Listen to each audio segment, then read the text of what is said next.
Hey everybody, I wanted to play a video I thought was pretty interesting. So check this out.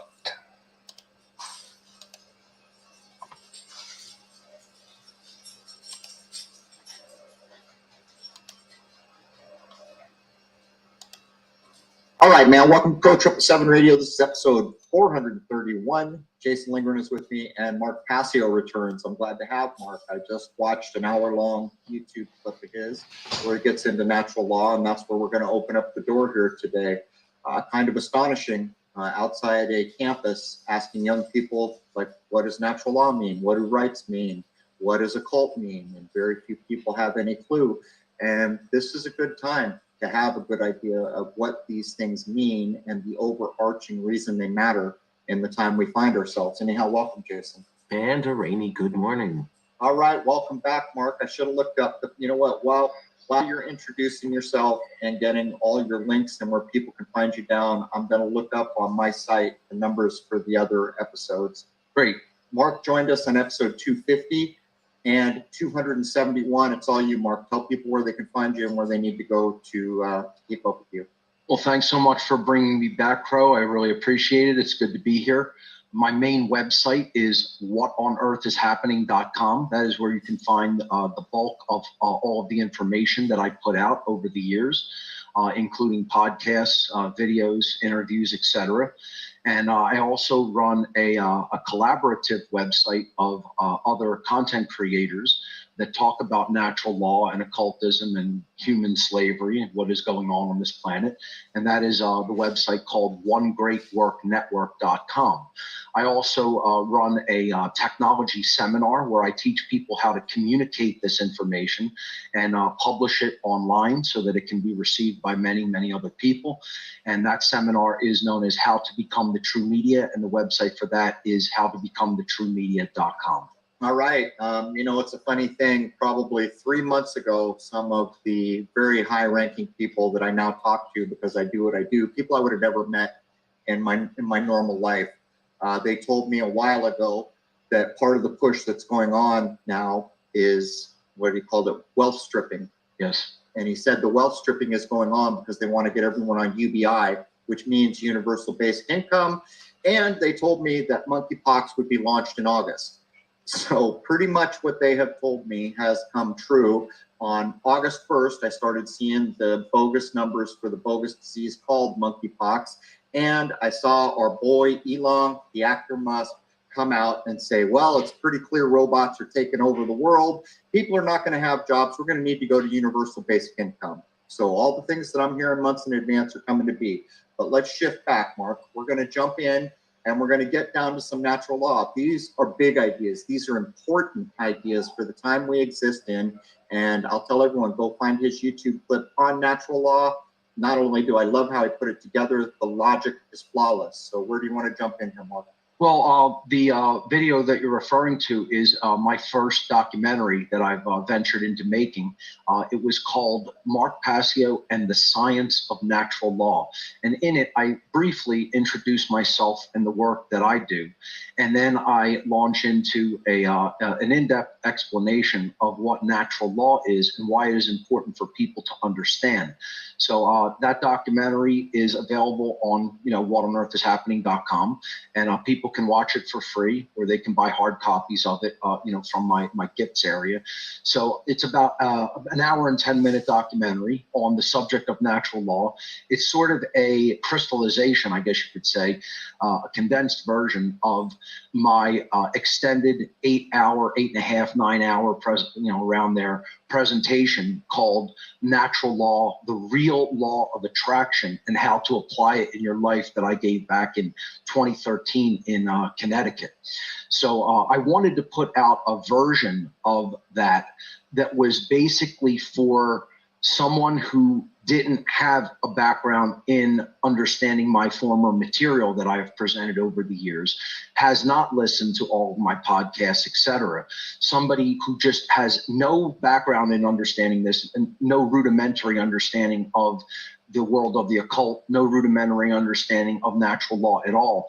I wanted this documentary to act as a primer just something that someone coming to this completely fresh could watch and it not overwhelm them, that they could appreciate the simplicity of it, to put some nice visuals to the concepts and explain it in the script, in the narrative, very simply and succinctly. That was the goal of setting about creating this documentary to begin with. Okay, so what I'm going to do is I'm going to remind everybody what I say about the creation, the natural world. We live in an illusion. That's not false. The only thing that I'm aware of in this creation that is not an illusion is gold. It's the only thing that doesn't change. If a thing is not permanent, how can we call it real? Having said that, if you go to a cliff and jump off, guess what? You're going to get hurt. You probably even die. So there is a level of reality, but in nature, there is no lie. And that cues up what I'm going to ask Mark next. What does natural law mean? What is the definition of natural law? And let's give them a hoodwink. Guess what? The word natural is right in it, so you should have a clue. But let's lay down the definition. What does natural law mean? So, yeah, in order to define that, I would go to etymological definitions first, especially with the word natural, and then we'll see what it really means. So if you break the word natural down, you obviously have the word nature within it, and then the suffix al. Okay, so related to nature, obviously, that which is inherent in nature is our, dictionary definition. But if we really want to go to the etymological roots of the word, which to me expresses even deeper meaning, we would have to define nature from an etymological standpoint. Where did the word nature in the English language come from in ancient languages?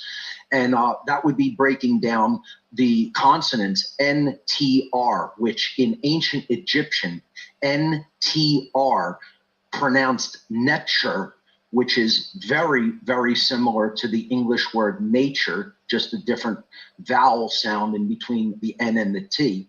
The ancient Egyptian word nature, NTR, transliterated to English characters, NTR, means God, okay?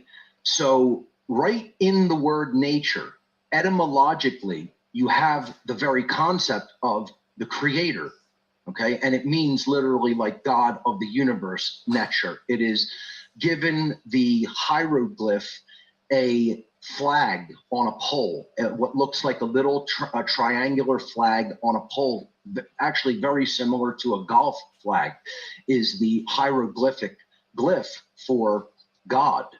And they do that because they are alluding to a force that exists and has effect upon a physical object, such as a waving flag, yet that cannot readily be seen with the eye or with the senses, but you know that the force is present.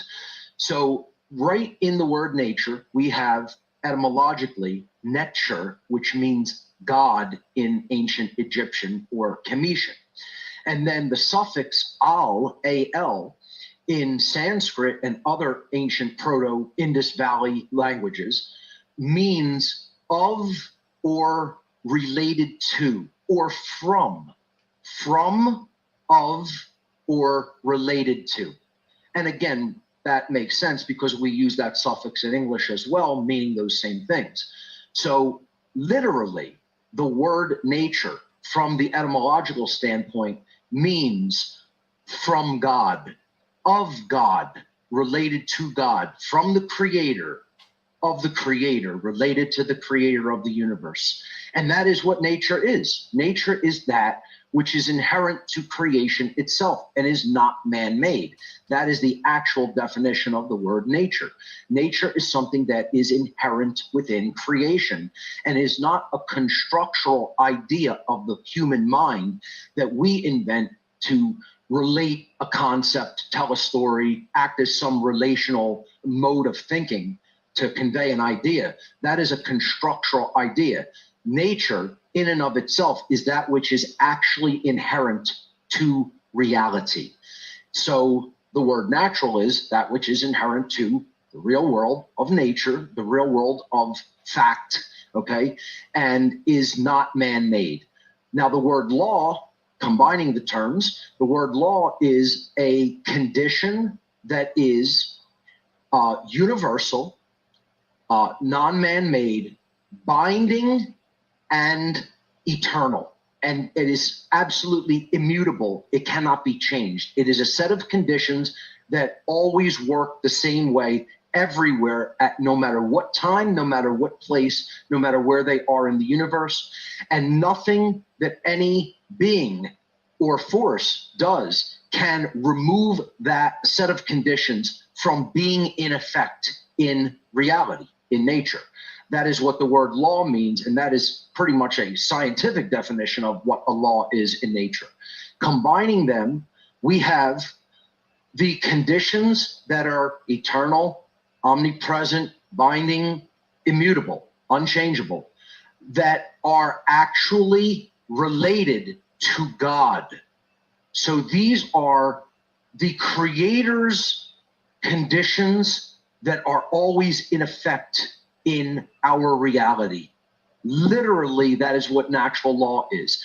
It has zero to do with Darwinian concepts of genetics and Darwinian macrobiological evolution that many people believe in. It has zero to do with that. It has zero to do with the quote unquote laws of the animal kingdom, the laws of the jungle, okay, the laws of the strongest survive, etc., survival of the fittest. Zero whatsoever to do with any of that. These are the Creator's laws of moral consequence. So my working definition for what natural law is these are eternal, omnipresent, immutable conditions which govern the consequences of behaviors that are enacted by beings that are of an order of higher level intelligence than the standard animal kingdom animals. We consider ourselves human beings which are above the standard animal kingdom. We are set apart as human beings, as Homo sapiens sapiens, because these laws apply to beings which have the capacity for holistic intelligence, which is actually the capacity to reason out through logic and through heart-based intelligence as well, which behaviors are moral and which behaviors are immoral, or in other words, which behaviors are right and which behaviors are wrong. If a being does not have the logical capacity and innate intelligence intellectually to be able to, through their mental reasoning and the communication of their words, be able to reason out which behaviors are moral and why they are moral, and which behaviors are immoral and why they are immoral, then natural law does not actually apply to those beings, meaning animals can't do that type of logical process. They are incapable of reasoning at that level of detail and complexity. So you cannot hold the animal kingdom to the standards that human beings are held to when it comes to moral laws of behavior and consequence. That is what we are talking about when I talk about natural law. When I'm referencing natural law in my presentations, in my seminars, in my documentary, I am talking about laws that come from the Creator of the universe that govern human behavior, not animal behavior. Those are completely different sets of conditions, circumstances, and laws, if you will, regarding animals. And we should never look at ourselves as quote unquote just another animal, where animalistic behavior is going to be taken into the human domain and simply applied to us as only animals. We are not quote only animals. We are infinitely more than that because of what the complexity of our brain and central nervous system makes it possible for us to do, and the ways that it makes us possible to think that the rest of the animal kingdom simply does not possess. Therefore, we are held to the standards of moral behavior because we have the capacity for holistically understanding, holistic intelligence to understand the rightness or wrongness of human behavior based on a very, very simple definition of what right behavior is. Right behavior, or a human right, which most people cannot define. Again, we did social experimentation. We went out and did man on the street interviews to include as part of the feedback that we're giving people in this documentary that we created, because we're trying to show how far away from an understanding humanity has drifted of basic morality and the basic intelligence that is simply required to understand the presence, the existence, and the operation of natural law in our lives. This has been called many other things throughout human history. It's been called karma. It's been called God's laws. It's been called the laws of consequence, the laws of cause and effect, etc. The Hermeticists talked about this. Ancient occultists throughout time have talked about this. Modern occultists have talked about it. Modern day philosophers reference it, perhaps in slightly different terms. But it is all ultimately about understanding what rights are and what behaviors are not rights. So when we went in and did man on the street interviews to include in this documentary, we simply asked people of all ages and races and gender. We just said, what can you define a human right? And 0 people correctly could give the definition of what an actual right behavior is. What is a human right? They could not answer the question correctly. They gave a bunch of different answers that, varied wildly from, the reality of the matter, but none could give the actual definition. And there is a correct definition, and that is that a human right is an action or a behavior that does not initiate harm to another sentient being, period. It does not initiate any form of harm against another being that is sentient, and that means human beings and animals. So then we have to define then what are the harmful behaviors, which behaviors do not fall under the category of rights because they are, by definition, initiating harm to other sentient beings. And that's a very short list, which, if we get into that, we can define exactly what harmful behavior is, and then through its negation, meaning an action is not that set of behaviors that constitutes a right. A right is an action that does not do those harmful things. We then arrive at the correct definition and the correct understanding of which rights human beings have and which behaviors they do not have the right to take, that are always wrong, that are always immoral. And that's what we basically set out to do as part of this documentary, which is very simplistically define natural law. We told people in the documentary also that this is occult information. So we very simplistically gave people the definition of the word occult, coming from the Latin language, the verb occultare, which means to hide or to keep secret. All occult is hidden.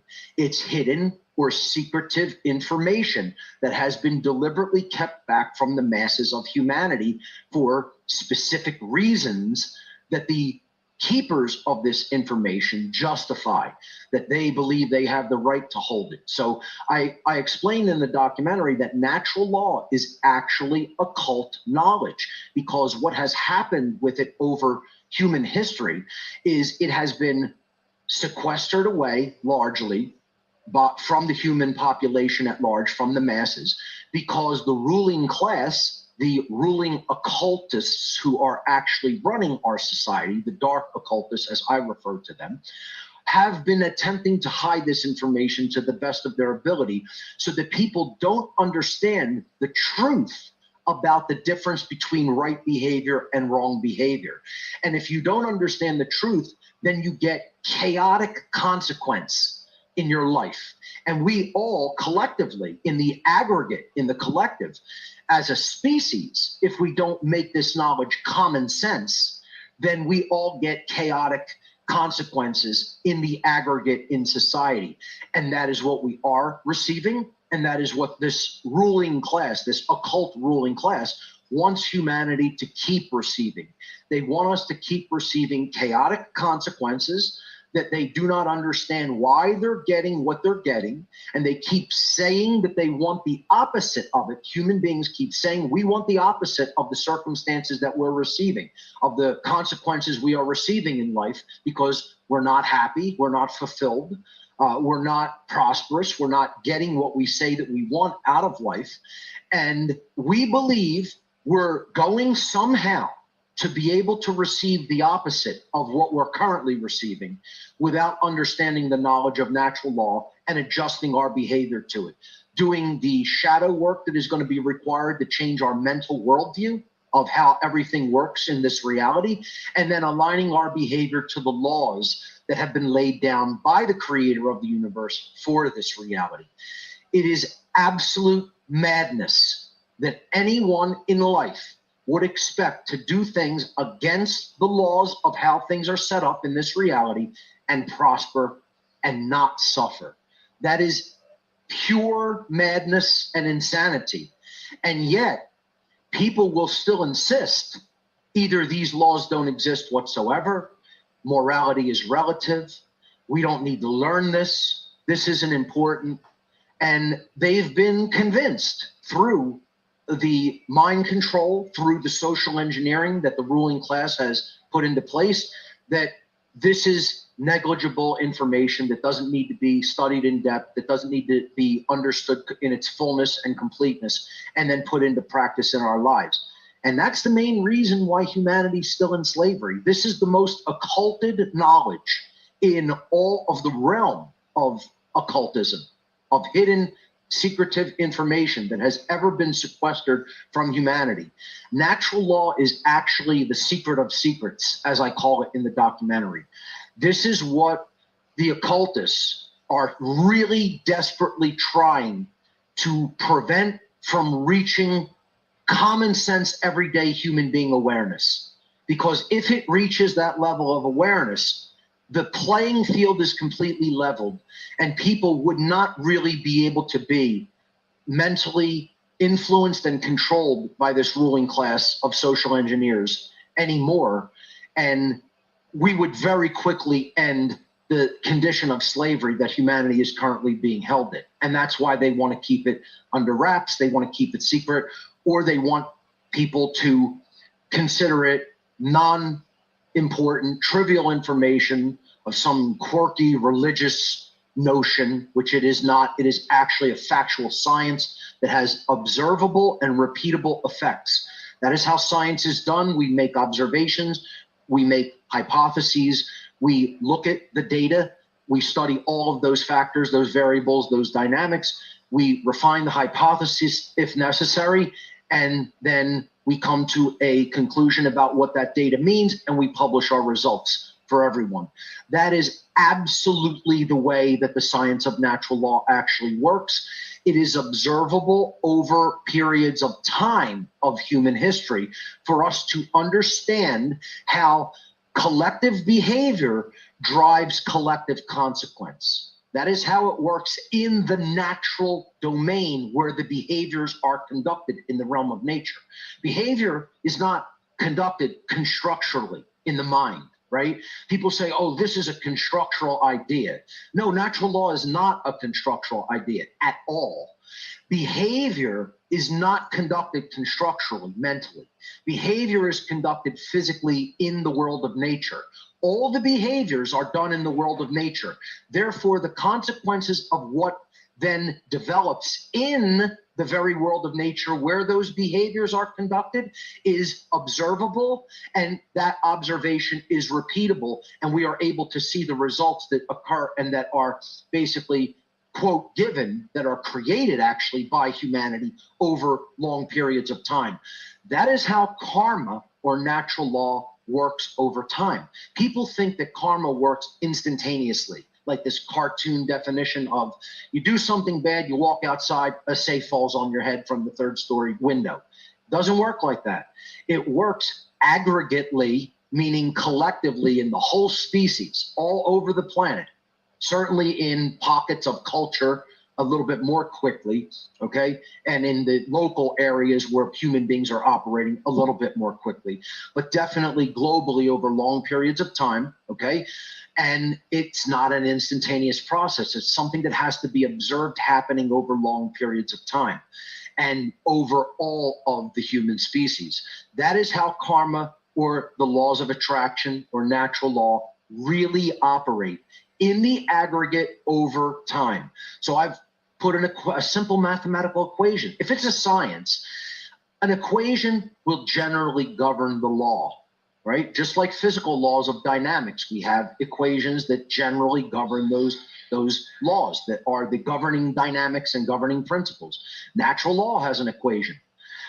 The sum or aggregate of human morality, whether their behaviors are in alignment with moral laws, and they are not initiating harm against other sentient beings in the aggregate, is directly proportional to the totality or the sum or the aggregate of human freedom.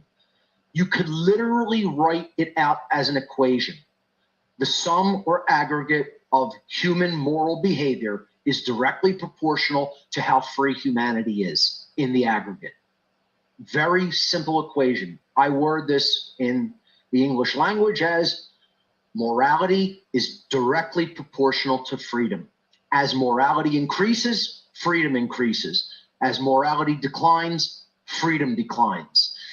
That in and of itself, that simple layout of how this law operates in the human domain, is actually the largest and most deeply held, deeply kept occult secret in the entire occult world throughout all of human history.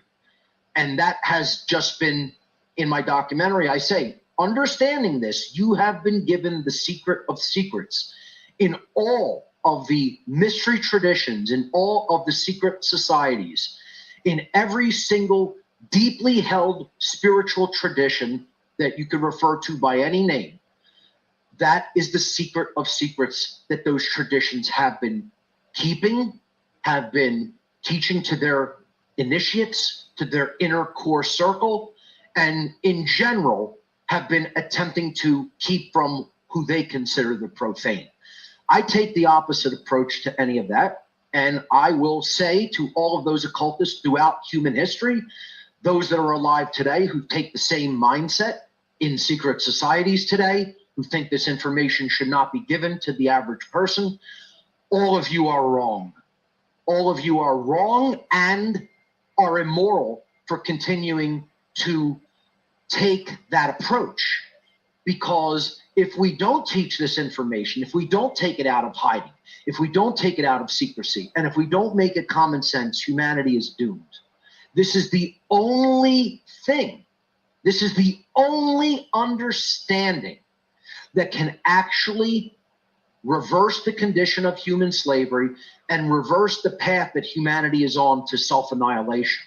The only information that is capable of doing it. No other single piece of, and I'm stating that unequivocally in a way that will trigger people. And they'll be like, how could this be that important? Yes, absolutely and unequivocally. It is the only information capable of transforming the human worldview and the human understanding of behavior so that we don't self-eradicate our species. That is singularly how important the understanding of natural law is. So again, my documentary is a primer. The Science of Natural Law documentary is simply a primer for the very basic understanding of how, what the concept, what the presence of natural law actually really is in nature, and understanding it from a very simplistic point of view. It's again there for people who have never heard of it before and want to understand how it operates in the world, and then make an effort to study it further and eventually align their behavior to it as fully as they are capable. That is what natural law is, what it's all about. I call it in my seminar, it's the real law of attraction. It's not the totally new age woo-woo version of, oh, just think one way and feel a certain way and you're going to get everything you want. Wrong.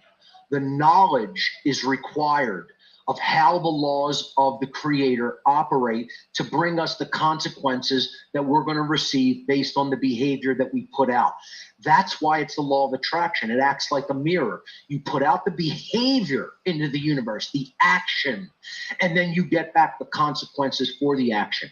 If the action is moral, then the response or the consequence is going to be orderly and good and prosperous. If the action is immoral and you did not have the right to take it, over time in the aggregate, humanity gets back the aggregate consequence of the consequence is going to be disorderly. It's going to be chaotic. It's going to lead you into deeper levels of bondage and slavery. It's going to remove freedom. It's going to remove free will and freedom of choice, etc. And it's going to create hardship, no prosperity, and just chaos all around. And this is what everyone, when asked individually, do you want abject chaos, disorder, total lack of prosperity, lack of freedom of choice, lack of freedom overall? Is that what you want for yourself and everybody else? Every human being is going to give the response, absolutely not. I don't want that. I want prosperity for myself. I want freedom for myself and others, if they're not a psychopath, okay? And yet, when most people are asked, is morality objective? They'll say, no, it's absolutely relative, and individuals can get to make it up, and different governments can get to make up whatever they feel is right or wrong. And they'll say, we can do these things and continue to do these things, and yet they all initiate harm. And they believe they can get the opposite result. That's the very definition of insanity. And that's what this species is. This is an insane asylum. We are living literally in an insane asylum because people here believe I can continue to do the thing that will bring me the opposite result of what I say I want and somehow get what I want. And that is impossible according to law of the creator of the universe. And by my last calculation, that is not any human being alive, ever, currently alive, or that ever will be alive, is the creator of the universe who put all of the laws of all of creation into effect, including the laws that govern behavior. And people then will say, there is no law governing behavior. Oh no, it governs everything down to every subatomic particle in all of creation. Laws govern all of that, but somehow they just don't govern little old you. That's the height of satanic ego. That's the height of human hubris, to believe that no natural higher power and force has any governing effect on human behavior. It's madness and it's folly. And people should be triggered by that. They should be almost upset by hearing it and hearing the definitiveness and the certainty by which I am explaining it, because I am not explaining the belief system. I am not explaining a religion. I am not explaining an opinion. I'm explaining a fact of the matter way that laws work in this reality factually, definitively. I have studied it and understood it to the point where I can say that I definitively understand how it operates. And that doesn't make me special. I'm not the first. I won't be the last. I'm not special because I've come to that realization. These laws are not in effect to torment humanity with their unknowability. They are discoverable. They are knowable. We are able to discover their operation through observation, through study, and we are able to understand how they work over periods of time. So, in effect, that is what natural law is. That is how it operates. It requires study over time and looking at a long view of human history to understand the consequential results that we receive as a species. but it is not a belief system. It is not a religion. It has nothing to do with Darwin's theories whatsoever in any way. It does not apply to the animal kingdom of instinctual based animalistic instinct response, stimulus response behavior. It applies to human beings because we have a higher complexity of thought and logic and are able to reason out which behaviors are moral, which behaviors are immoral. And so it applies to us. And nothing anybody does can ever take these laws out of effect. These are the laws of the consequence of behaviors that we have the free will to choose. See, that's the thing that makes it both very positive and gives one a little bit of hope and lets you realize it's all up to us because we have free will. Free will is a big part of natural law, okay? It's the randomness part of how everything in human reality functions because we can choose to do any random behavior we choose. That's what free will means. It's not constrained. Right? We are given free will to choose behavior, and that behavior can go in any direction that we choose to take it. However, we are not free to escape the consequences of the behaviors that we choose to conduct in this reality. That is governed by law. So if we do something that is immoral because it initiates harm to others, we get a negative consequence. If we stay within the parameters, within the boundary conditions of natural law consequence, we get positive consequence. When this builds up over the aggregate, over the whole human population, over long periods of time, we get what we call the human condition. Our behavioral choices through our free will over time in the past as a species in the aggregate have in the current day given us the condition in humanity, the human condition called slavery. That is what we have based on all the aggregate behavior of all the human beings of the past leading up to the present moment. It collapses the wave function. See, all the choice of the past, it's a wave function that can collapse down into the present moment, and that creates the current condition. That is how things work at a quantum scale in physics. But then you apply that in the macro scale. The macrocosm of behaviors create the current human condition. It collapses it down to that wave function in the present moment to create a physical condition. The present moment choices are a wave function for the future. And if they're within the boundary conditions of natural law, they can create a positive future. If they're out of the boundary conditions of natural law and they are completely out of alignment with the laws of morality, then they're going to create a chaotic future. That is very simply at a rudimentary level what natural law is and how it functions. And that's what the Science of Natural Law documentary was ultimately all about, trying to get that basic understanding out to the general public, explained in very simple language.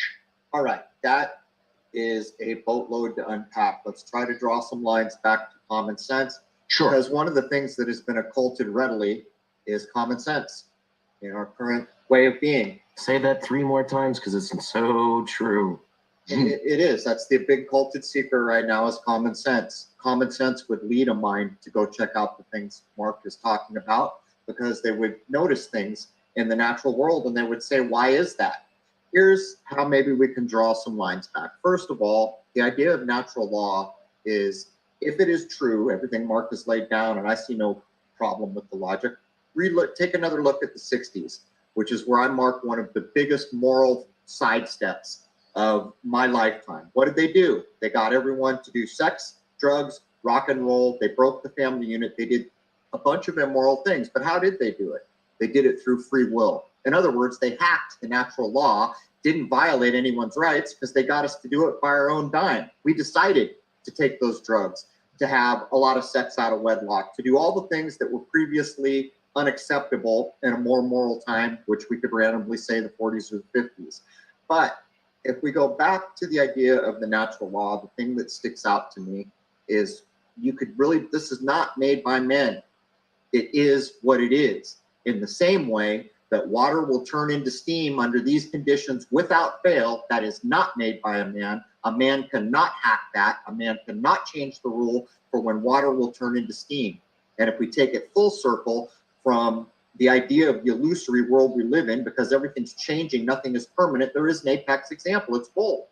Gold does not oxidize. Gold does not change. But you see, even though we live in these illusions, the underlying natural law, it's not an illusion. It is what it is.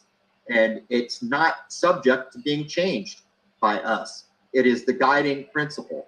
So if you wanted to look at misuse of alchemy to get a result such as lack of freedom, what if it was just simply as easy getting people to be immoral as Mark has laid out? What if I was with a group, a cabal that said, we'd really like to take everyone's freedom, how can we get there? And a real smart alchemist at the table said, well, we just need to get everyone to be immoral by their own free will. So we're going to offer all these drugs. We're going to put porn on demand. We're going to, make it okay to steal from your neighbor. We're going to do all these things to just inundate society with immorality. And then that equates exactly to what we see now, a lack of freedoms. But Jason, do you want to get in here? Because we got about 15, 20 minutes.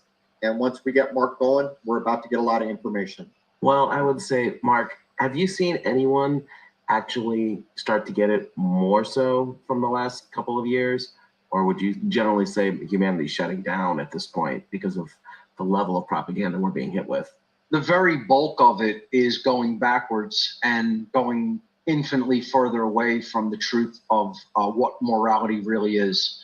And that is literally common sense. So to break down the idea of common sense, it literally is conscience. Conscience means common sense. Okay, so if you break down etymologically the word conscience, people think conscience is action, right? They think it's action, right? But it's not action. That's not conscience. When we say, what is conscience itself, right? It is knowledge. And a lot of people find that confusing. Conscience is the knowledge of whether a behavior in question is moral or immoral. Any behavior that you can mention. It's the knowledge, definitive, objective knowledge of whether a behavior is moral or immoral. So if we break it down etymologically, the prefix in Latin, con, con, means together. So a conference means coming together, people coming together, okay? Ferre means to bring or to carry, conference, to bring or carry together, right? You're bringing people together to host a conference. Conscience, the word science is in it, C-O-N-S-C-I-E-N-C-E. Science is literally the second part of the word. What does science come from? What Latin word does science come from? It comes from the verb scio and the infinitive, that's first person present tense. The infinitive is sciere, S-C-I-E-R-E. That is where the word in English, science, comes from. Sciere in Latin means to know or to understand, to possess knowledge. So when we put the two terms together from their etymological roots, science, conscience, literally means common knowledge, knowledge which is known together, which is shared, okay? And that is what common sense is. Common sense, we're supposed to have the knowledge of the difference between right and wrong behavior as worldwide human common sense. That is what it means literally and what it is supposed to be. But we don't have that, and humanity is drifting in the large percentage, the biggest bulk of our species is drifting further and further away from common sense knowledge of behavior, common sense knowledge of which behavior we should conduct and which behaviors we should never conduct. And again, that is going to lead us back to having to talk about which behaviors are actual wrongdoings. People have preferred behaviors, preferred outcomes, but it doesn't necessarily create a violation of others' rights or property. So the understanding of property is of paramount importance, and really the understanding of what I refer to as the true 7 deadly sins. See, there are 7 deadly sins that are talked about in other religious faiths, particularly in Christianity, but they are not the deadly sins in reality, in nature. They are the church's version of which behaviors they consider to be unwanted or undesirable.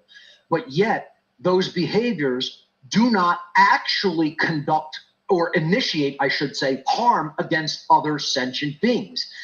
Should we just rampantly engage in those behaviors? No. We should circumscribe those behaviors. We should limit those behaviors. We shouldn't put them up on a pedestal or glorify them, because if we become degraded by continuing to do them, it can lead us to truly immoral behavior. But in and of themselves, those behaviors are not the true transgressions against natural law. I define a new set of 7 deadly sins that are what I call the true 7 deadly sins, because they are the actual transgressions against the laws of the creator of the universe that we can actually do and put into effect through behavior in the world. So, one, common sense. And again, to go back to your question, Jason, I do believe the bulk of humanity is moving further away from this knowledge and understanding and common sense. But there is a small portion of humanity that is rapidly gaining this understanding and to higher and higher levels. So all hope, quote unquote, is not lost. I don't tell people to have hope. I don't tell people to abandon hope. I really tell people this is a choice. That's the great news. It's not even just good news, it's phenomenal news, right? None of this is locked in like a computer program that constrains us, that we can never escape. We have freedom to choose our behavior. That's the good news. So what informs the choice of behavior? Knowledge informs our choices of behavior. If we take that knowledge in, if we're open-minded enough to take it in and understand that knowledge and come to a level of understanding of how behavioral consequence works, we can change the outcome. So that's not a hopeful situation, although I consider it good news. That's great news that it's all up to our free will. We made the current situation of slavery. We can unmake it and make a condition of freedom. That is possible. Will we choose it is the question. Will we exercise our willpower to obtain and understand the knowledge and then willfully choose the right behavior over the wrong behavior that we're currently choosing? That's up to each individual. I can't answer that question because that's up to the heart and mind of every single individual alive on this planet. Okay? So, but it's good news that we have that freedom of choice. The small group of people who are currently gaining that understanding can communicate that to the wider body of humanity and begin to get some of those people to convert over to an accurate understanding and exercise common sense.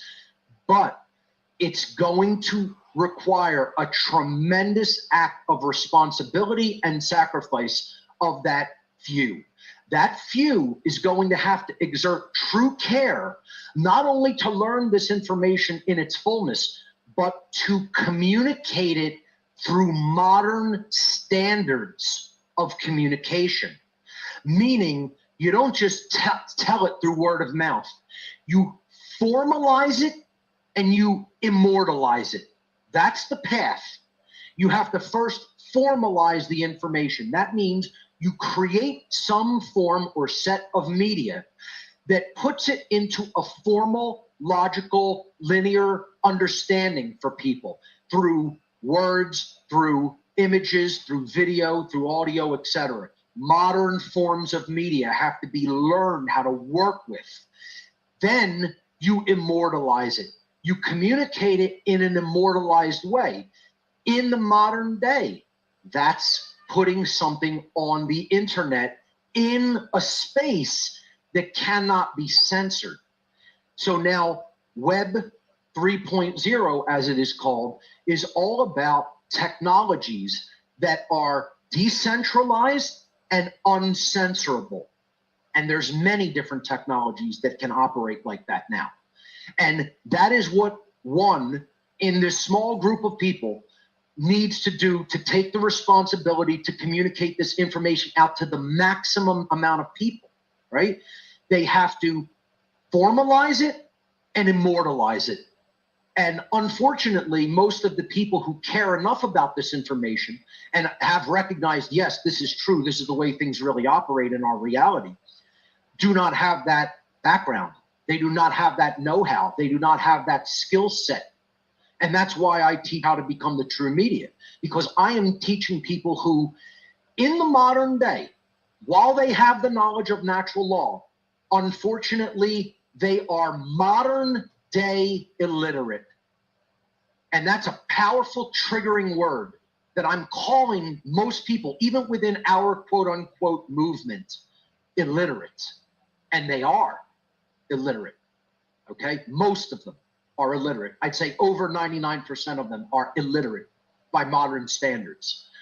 In the ancient world and in the traditional, even recent past human history, to call someone illiterate meant that they could not communicate according to the basic standards of communication of their day, which was being able to read something that was printed on some form of paper and to be able to write with a writing implement on some form of paper.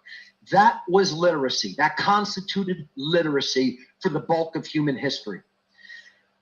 The dynamics of literacy have changed in the modern world because we do not do our modern communication through pen, pencil, or paper. We don't do it through papyrus scrolls and ink. That's not how it's done anymore. So very logically and simply and realistically and pragmatically, all you have to do is ask the question, how do people actually communicate in the modern day if they want to do wide-scale communication? I'm not talking about picking up your phone and calling your mom. We're not talking about that. We're talking about how do you communicate important information to a very wide audience so that many, many people can understand it. In the past, they painstakingly wrote with ink on papyrus scrolls and then filed them and asked people who were literate at the time, who could read and write, copy this down so that other people can learn it. And it was dangerous because the information, if it was the ruling class at that time didn't want people to know it, you'd be murdered, painfully, tortured probably. Okay. Today, we have the most amazing opportunity that has ever presented itself in all of human history. We have the communications medium known as the internet, where we can reach millions of minds instantaneously. And most people are, again, watching ridiculous forms of entertainment, playing games, totally wasting the opportunity. That's the bulk of humanity.